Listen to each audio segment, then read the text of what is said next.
दोस्तों अफगानिस्तान के अंदर तालिबान ने कब्जा कर लिया है और साले के समर्थन में विद्रोही तालिबान को सत्ता से हटाने की पूरी कोशिश कर रहे हैं। लेकिन दोस्तों एक तरफ जहां साले की ओर कई दुनिया के बड़े देश मौजूद है, लेकिन दूसरी तरफ चीन, रूस और पाकिस्तान तालिबान का भरपूर समर्थन कर रहे हैं। ऐसे में दोस्तों भारत के लिए तालिबान के अलावा चीन और पाकिस्तान के खतरे से भी निपटना बहुत ही ज्यादा महत्वपूर्ण हो गया है।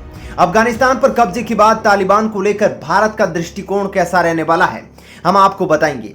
दरअसल दोस्तों अफगानिस्तान में तालिबान के प्रभुत्व के साथ यह सवाल उठने लगे हैं कि भारत की क्या रणनीति होनी चाहिए, तालिबान के साथ भारत का रुख कैसा रहना चाहिए। अफगानिस्तान में भारत के समक्ष क्या बड़ी चुनौती है, क्या अफगानिस्तान को लेकर पाकिस्तान, चीन और रूस की रणनीति से भारत की चिंता बढ़ गई है। इस नए समीकरण में भारत के समक्ष किस तरह की नई चुनौती खड़ी होगी, इन सब मुद्दों पर आज हम आपको वीडियो के माध्यम से पूरी जानकारी देंगे कि आखिर तालिबान और भारत का रिश्ता कैसे रहने वाला है। लेकिन दोस्तों उससे पहले हम आपका विचार जानना चाहते हैं कि तालिबान को लेकर भारत का रवैया कैसा रहना चाहिए। दरअसल दोस्तों तालिबान को लेकर भारत ने जो रुख अपनाया है वह बिल्कुल सही है। अफगानिस्तान में हालात तेजी से बदल रहे हैं, पानी के स्थिर होने तक भारत को सब्र के साथ ही काम लेना चाहिए। दोस्तों फिलहाल अफगानिस्तान के पूरा घटनाक्रम पर भारत की पैनी नजर है। तालिबान अब 1990 के दशक का तालिबान नहीं रहा। अफगानिस्तान में तालिबान की दूसरी पारी का स्वरूप बदला हुआ है। रूस, पाकिस्तान और चीन ने तालिबान के साथ जो रुख अपनाया है उससे उसका वैश्वीकरण हो गया है। दरअसल अमेरिकी सैनिकों की वापसी के साथ ही तीनों मुल्क तालिबान के साथ दिख रहे हैं। अमेरिका विरोध के चलते तीनों देश तालिबान के करीब आए हैं। यह स्थिति भारत के लिए कतई भी शुभ नहीं है।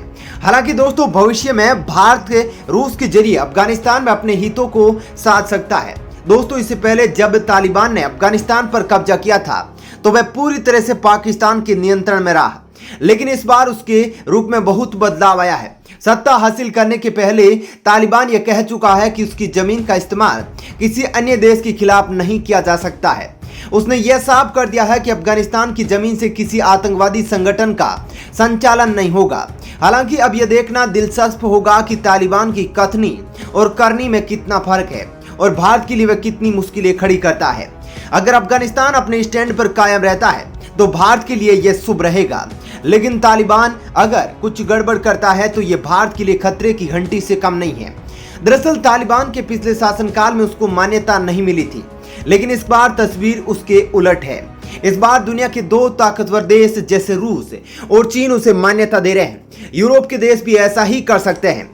ऐसे में इस बार अपनी सुरक्षा और संप्रभुता को देखते हुए भारत के लिए तालिबान का साथ रिश्तों का संचालन कैसा होगा, यह दिलचस्प बात है।